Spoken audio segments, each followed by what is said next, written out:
Hi, Sir Carl. Magandang araw po sa iyo, pati na rin sa lahat ng mga tagapakinig nitong iyong channel. Matagal na po akong tagapakinig dito sa katotohanan at misteryo. At syempre, hindi ko naman itinatanggi na maliban sa iyo ay may iba pa akong channel na pinakikinggan. Pero iyong mga true story lang ang madalas na i-upload. Maliban kasi sa totoong aral na makukuha sa karanasan ng mga sender, madaling ma-visualize ang totoong itsura ng lugar. Lalo na kung taga-probinsya rin na kagaya ko. Hindi na ako magpapaligoy-ligoy, Sir Carl, dahil medyo mahaba ang karanasang ito. Isang tungkol sa amin ni Mama at isa naman noong ang isang napakagandang dayong babae ang nakasama ko, pero naging girlfriend ko rin naman ito. Sisimulan ko muna ang kwento doon sa nangyari sa amin ni Mama. Nasa 4th year high school na po ako noong maganap ito. Likas na sa aking mga magulang ang pagiging matulungin sa kapwa. Kahit ito man ay kamag-anak o kakilala lang. Kaya naman, masasabi kong mahal kami ng mga taga sa amin, lalo na yung mga natulungan nila Mama at Papa. Isang seaman po ang aking ama. Si Mama naman ay regular housewife lang. Itong si Mama ko po ay may kakambal, si Tita Angie. Noong panahong nabuntis si Tita Angie ng boyfriend niya si Tito Efren, ay walang-wala sila. Dahil saktong natanggal sa trabaho si Tito Efren, tapos si Tita Angie naman ay walang regular na trabaho. Kaya naman wala pa silang ipon. Lumapit daw ito si Tita Angie kina Mama ko at nakiusap kung pwede silang tulungan. Hindi naman sila nabigo dahil sinagot ni Papa ang gastos sa kanilang pagpapakasal. Tapos pinahiram din ng puhunan pang negosyo. Nagtayo sila ng maliit na tindahan at bumili ng second-hand na tricycle. Iyon ang kanilang naging hanap buhay at pagkalipas nga ng mahabang panahon ay nakarecover na sila sa kanilang pagkakalugmo. Napalaki na nila ang kanilang tindahan, nadagdagan na ng 2 pa ang tricycle. At wholesale dealer na rin si Tito sa mga nagtitinda ng gulay sa palengke. Baka pala magtaka kayo kung paano iyon nagawa ni Papa ko. Gaya ng nabanggit ko kanina na seaman si Papa ko. Marami na siyang naipundar at naipon noong mag-asawa sila ni Mama. Matanda rin siya kay Mama ko ng 10 taon. Iyon ang dahilan kaya nagawa nilang tulungan sila Tita Angie noong panahong sila ay gipit. Isang araw noon, pagka-uwi ko sa bahay at galing ako noon ng paaralan, ay sinabi ni Mama, "Anak, sa Sabado, fiesta raw kina Tita Angie mo ah. Punta tayo?" Sabi ko naman, "Ma, buntis ka di ba? Bakit tayo gagala?" "Anak naman, sobrang bored na ako rito sa bahay. Tsaka, 4 na buwan pa lang naman itong tiyan ko. Hindi pa nga halata oh. Parang nagkabilbil lang ako kaunti. Kaya pwedeng-pwede pa ako magbiyahe. Namimiss ko na rin si Tita Angie mo. Kaya gusto ko na siyang makita." Sabi ko naman, "Nagpaalam ka na ba kay Papa?" "Hindi. At wala rin akong balak magpaalam. Kilala mo naman si Papa mo. Napaka-paranoid. Ayokong mag-alala siya ng sobra habang nasa malayo siya. Tsaka, ano bang pwedeng mangyari na hindi maganda? Hindi naman ibang tao ang pupuntahan natin. Tsaka, pagkababa natin ng bus, sasakay lang tayo ng tricycle. At pagkababa, bahay na nila tita mo." "Hay ma, ewan ko. Hindi ako kampante sa lakad na ito." "Sige na anak, please. Tsaka, wag mo na rin banggitin kay Papa mo ha." Napabuntong hininga na lang ako, sabay iling dahil kay Mama. Hindi man ako sumasang-ayon, pero naaawa naman ako na tanggihan siya. Para kasi siyang preso sa sarili naming bahay. Hindi siya umaalis o gumagala kung saan-saan. Nakukontento na siya na magtanim ng mga bulaklak o di kaya mag-bake. Iyon lang ang libangan niya sa araw-araw. Kaya naiintindihan ko na gusto niya rin na maiba ang environment niya paminsan-minsan. Tumango na lang ako sa sinabi ni Mama at pumasok na sa kwarto ko. May isang araw pa naman para makapaghanda kami dahil Huwebes pa lang noon. Sumapit nga ang araw ng Sabado. Pasado 9:00 na kami umalis ng bahay. Sumakay kami ng bus at sa sentro na ang baba. Tapos magta-tricycle na lang papunta kila Tita Angie. Pagkasakay ng bus ay nakatulala lang ako na nakatingin sa bintana. Bigla ko kasing naisip ang mga naririnig kong kwento doon sa lugar nila Tito Efren.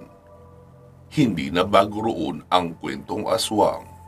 Parang normal na lang talaga raw iyon doon sa kanila. May mga aswang nga raw na taga sa kanila lang din, pero hindi naman nila inaano. Basta wag lang makikitang nagtitrespassing talaga. Pagkarating sa sentro ng bayan nila Tito Efren, ay bumaba na kami ni Mama. Sabi naman ni Mama, "Anak, bili muna tayo ng malamig na maiinom. Nauuhaw ako eh." Sabi ko naman, "Sige po Ma, basta bilisan lang natin ha. Makulimlim oh, baka biglang umulan." "Oo anak." Bumili si Mama ng soft drinks sa isang bakery, tsaka isang chiffon bread, iyong may leche flan sa ibabaw. Doon na rin siya kumain sa may tabi lang din ng bakery. Ako naman ay hindi bumili ng para sa akin. Iba kasi ang gusto ko. Gusto ko ng buko, iyong bagong kuha sa puno. At alam na ni Tito Efren iyon. Kapag pumupunta kasi ako sa kanila, ay iyon agad ang kinukuha niya. Matapos makakain ay tumayo na si Mama at nagsimula na kaming maglakad. Nang may isang matanda ang sumalubong kay Mama. Matandang babae po ito ha. Akala ko ay lilihis lang. Pero nagulat ako noong makita kong humarang talaga siya sa harapan ni Mama at nakahawak na sa tiyan nito at sinabing, "Uy, Angie, kumusta? Buntis ka pala. Ilang buwan na itong ipinagbubuntis mo?" Hindi agad nakakilo si Mama. Para siyang natulala at hindi rin gumagalaw. Kaya hinila ko si Mama at hinawi ang kamay noong matanda. Lola, pasensya na po. Hindi po siya si Tita Angie. Kakambal po ni Mama ko si Tita Angie." Nakita kong tinignan ng matanda ang kamay ko na tila nagalit ito na hinawi ko iyon. Tapos pumagitna na ako sa kanila. Ganun ba? Kaya pala parang merong kaunting pagkakaiba. Pero akala ko ay dahil lang sa malabo ang mata ko. Pasensya na. Uwi ka pa ng matanda at agad nang umalis. Si Mama naman ay nakahawak sa balikat ko.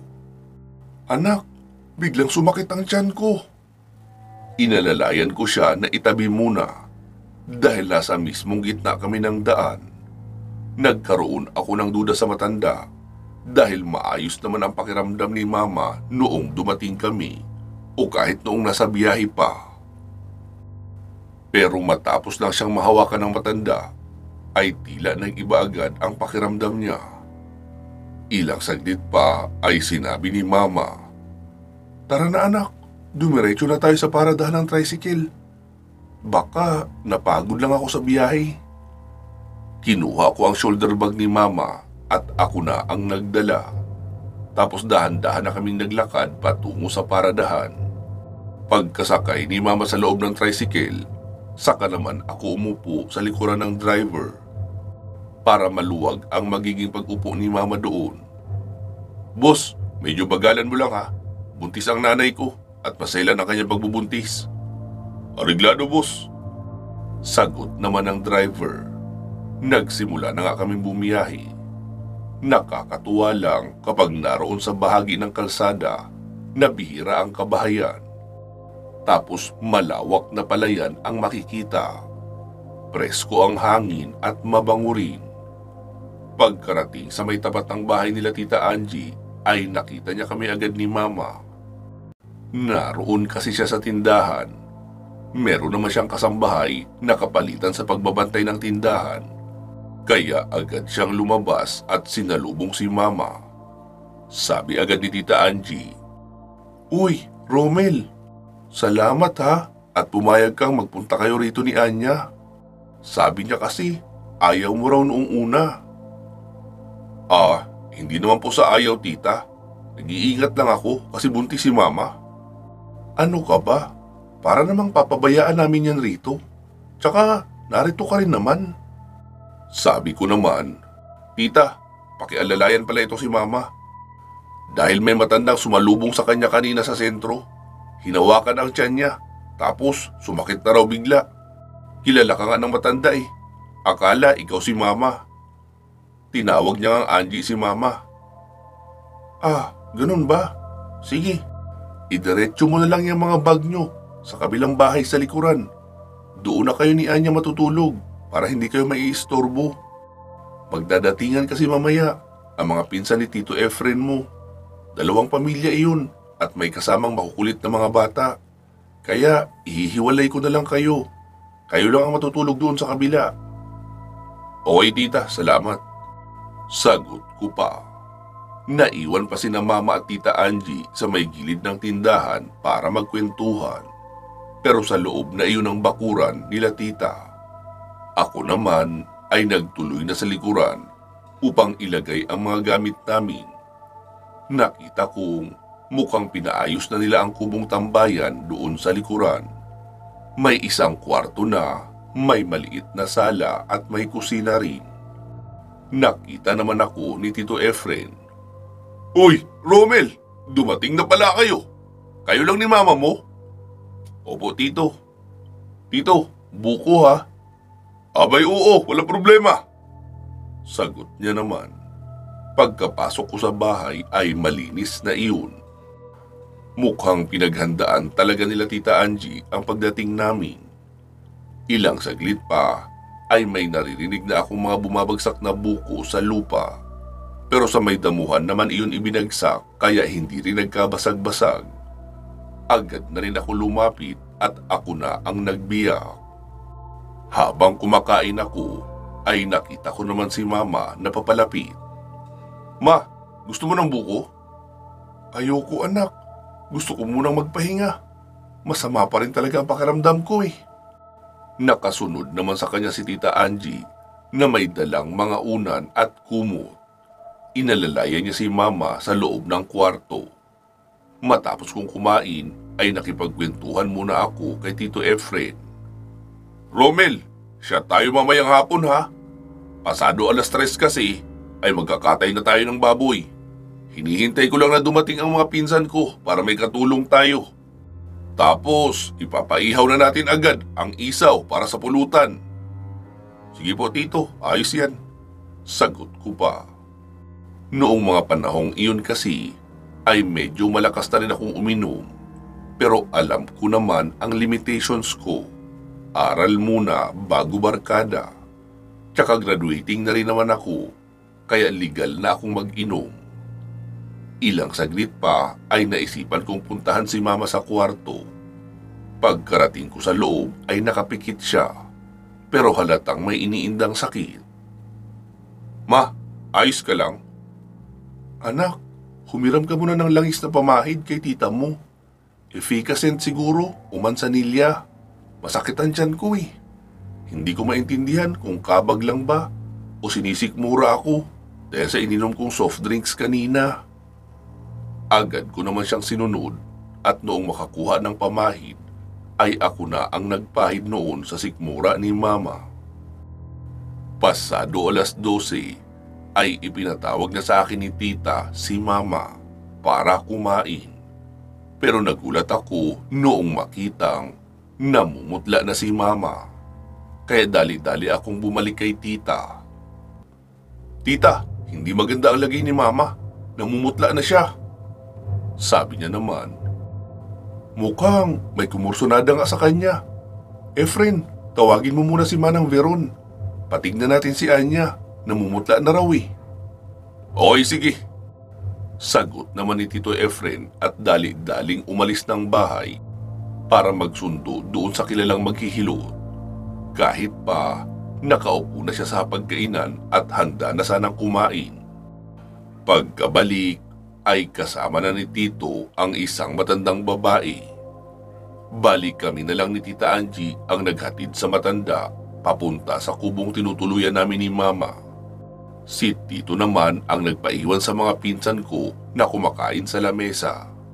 Naroon lang ako nakikinig sa sala habang nasa kwarto sina Tita Angie at iyong maghihilot. Ang sabi na maghihilot ay nabati raw talaga si Mama.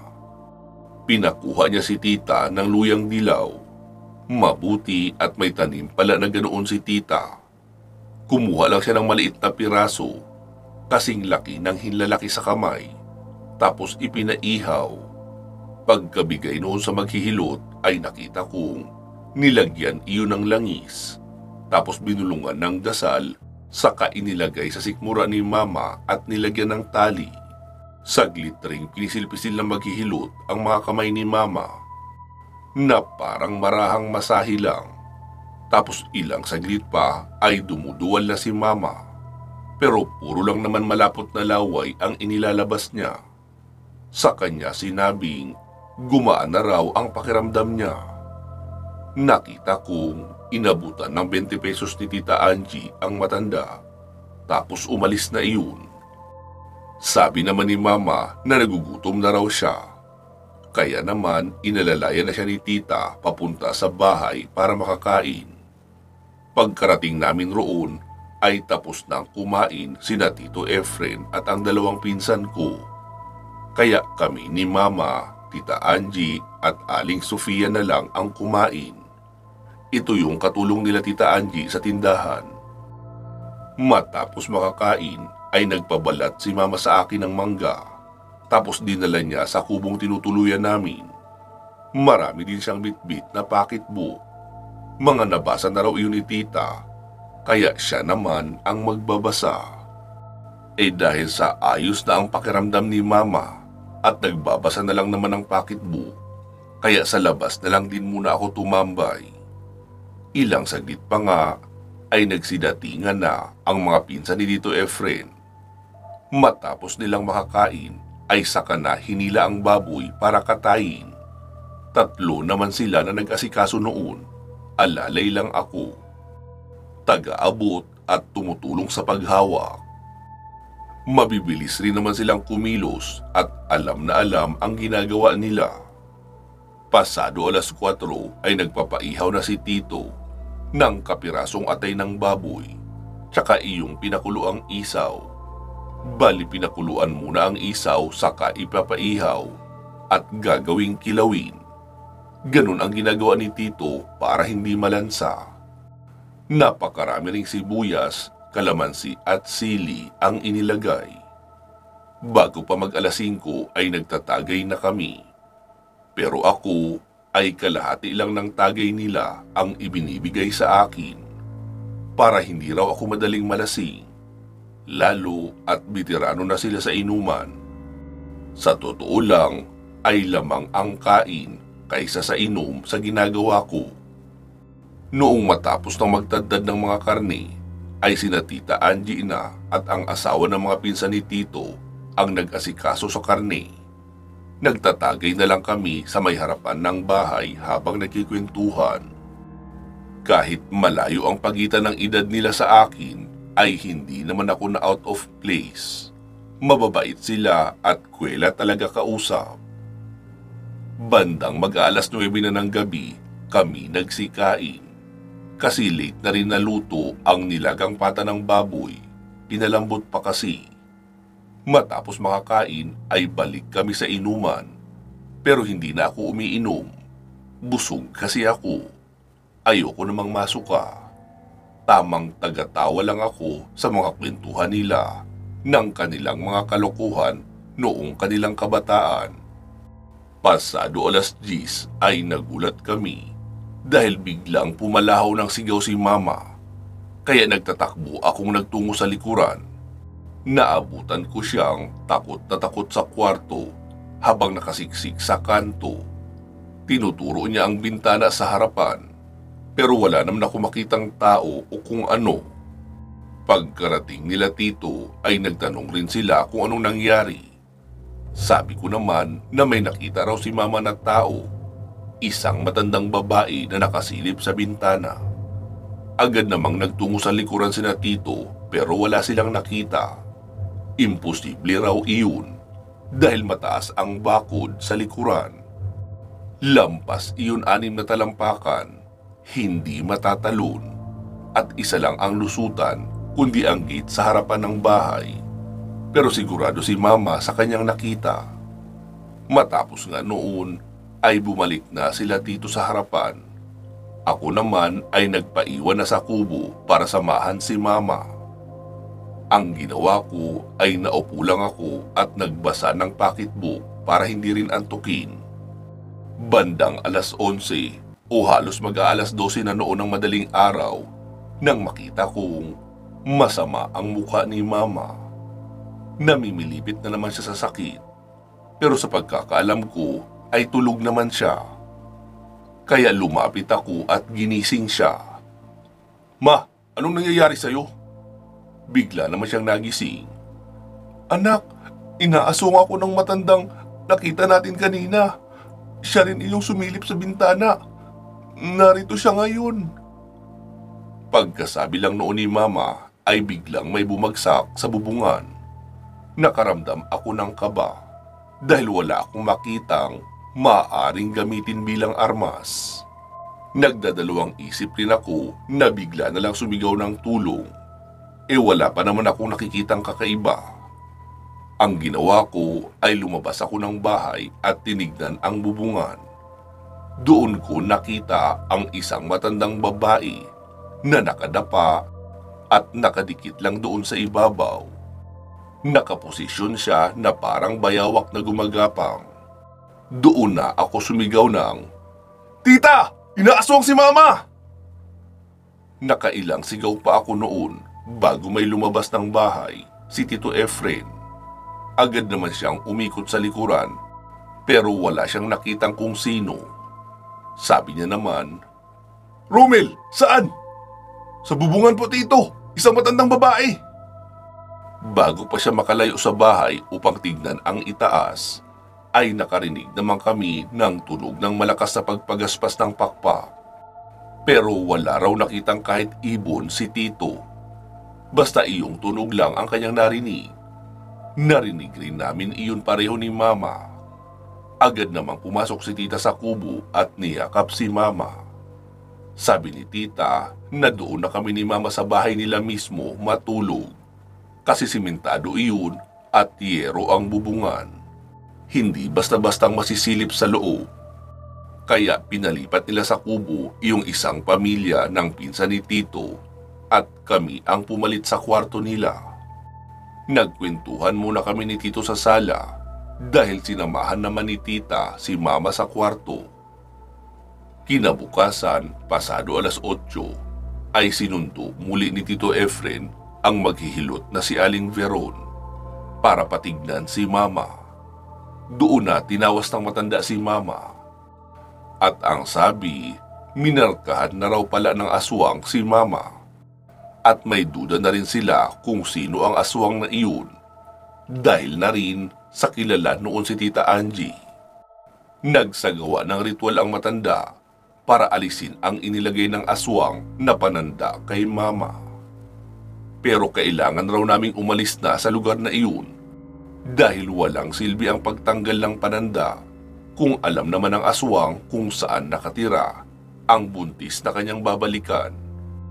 Kaya bago pa mag-alas 12 ng tanghali, ay inihatid na kami ni Tito Efren sa terminal para makauwi.